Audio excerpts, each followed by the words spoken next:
There's something I've been wondering. Why are you called Code Talker? During World War II, the U.S. military used the languages of different tribes, including the Navajo, as codes, right? I know the term Code Talker was used to mean people sent to the battlefield to speak in those codes. Were you one of them? Our mother tongue was indeed used for war, but I did not go. I was already over the conscription age. However, I was made to help craft the codes that were spoken. So in a wider sense, you could call me a code talker for that. Navajo is a complex language, and virtually no one outside the U.S. speaks it. They must have thought it was the perfect language to use as a code. Yeah, in the end, the Japanese never cracked it. The cipher is king in information warfare. Of course, they didn't simply speak in Navajo. They created substitutions for words according to a code book, and then translated those into our language. Young Diné was sent to the front lines of the Pacific Theater as code talkers. To fight is an honor for the Diné. They were the pride of our people. But I cannot say this history brings me joy. Words are alive. When they are spoken, life is breathed into them.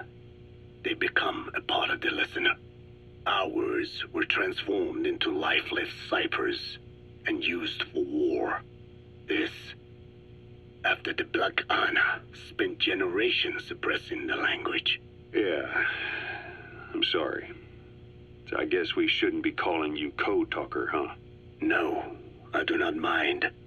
The reason Skullface called me Code Talker was because I also am responsible for coding language into the vocal cord parasites. I am the same as those young warriors, used for a cipher's sake. I must never forget that. The name, Code Talker, is a lesson carved into my being.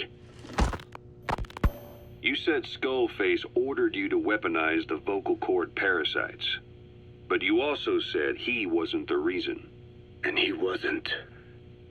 I was seduced by the parasites. That is a fact. How? You mean from your curiosity as a scientist? That I cannot deny. But there is more to it. The story goes back to the 19th century, to my earliest memory. One day, a man from the government visited our Hogan, our home. I cried as he yanked me from my mother's arms and took me away to an Indian boarding school. From that day forward, I became George. This was the name my teacher gave me. I was forced to give up my Diné name, forbidden from speaking anything but English.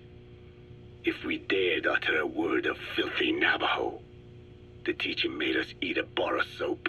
Yeah, that was the U.S. government's education policy for Native Americans. To erase our words was like erasing our people. Their education was tantamount to ethnic cleansing. Over time, the overt persecution of our language stopped. But to this day, it continues to be eaten away by the lingua franca, that is English. Many of the Diné outside the reservations can speak nothing else. And it isn't just our language. Across the world, minority languages are being destroyed by dominant languages. Many are on the verge of extinction. Enter the vocal cord parasites. Yes. I began thinking that minority languages needed some sort of deterrent against dominant languages. In order that their peoples and cultures would survive. It was then that I came across literature at the Foundation claiming that man acquired language thanks to a type of parasite, one that distinguishes between languages as a precursor to reproduction. If I could just resurrect it, make it more pathogenic, I would have my deterrent against English. But I failed to hide that aim from Skullface. He noticed. Yes, I wanted to retaliate against the English language. though never did I intend to actually use it as he planned. You know how the story ends. I was forced to study how to make the parasites compatible with all the world's languages. All but English. However, he in fact secretly isolated an English strain. I will not be held prisoner by the man's phantom. The English strain must not be allowed to exist either.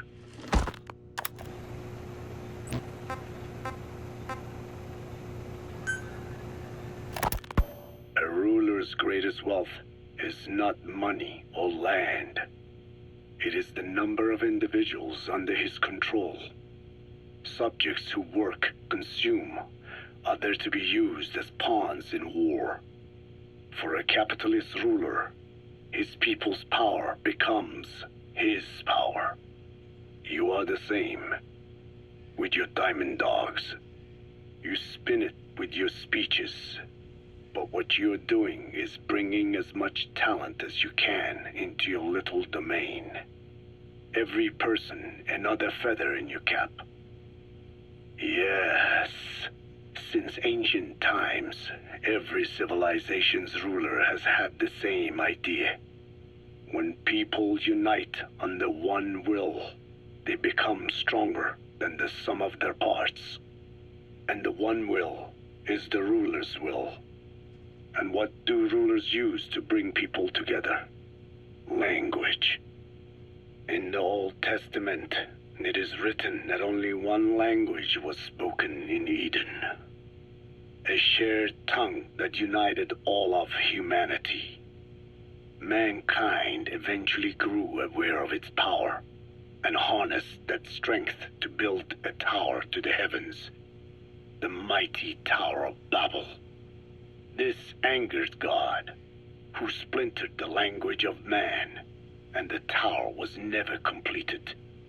Languages emerged, and the earth was divided as men went their separate ways.